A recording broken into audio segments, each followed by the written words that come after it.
My boyfriend Jay and I were staying with two friends of his, Jim and Jeremy. Jeremy had left the apartment an hour or so before Jay and I decided to go to bed.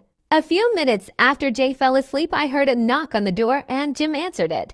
Turns out it was Jeremy, but he wasn't alone. Two guys that also lived in the apartment building forced Jeremy to knock at the door so that they could force their way in as he didn't have his keys with him. Once they were inside, I could hear what sounded like a scuffle from where I was in the bedroom with the door closed. I woke Jay up and all of a sudden we hear two unknown voices yelling, "Get down! Get on the ground!"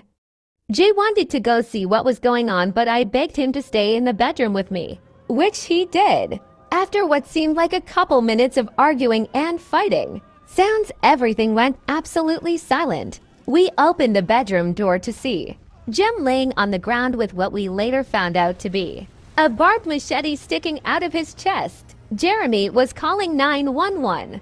The apartment building didn't have a buzzer to let anyone into the building, so when the police got there, Jay let them in and showed them to the suite we were in. After that, they separated us all and put the three of us into the back of three different police cars, where they left us while the paramedics tried to save Jim. The police took us to be questioned, again keeping us separated the entire time. About 12 hours later, they were ready to let us go but told us we were not allowed to go back to the apartment as it was an active crime scene. We were dropped off by the police at a coffee shop with no money, phones, wallets, or even shoes on our feet, as they wouldn't let us take anything from the apartment before they put us in the police cars before being questioned. We ended up going to a friend's house, where we stayed until we were let back into the apartment 4 or 5 days later. Once we were finally allowed back into the apartment,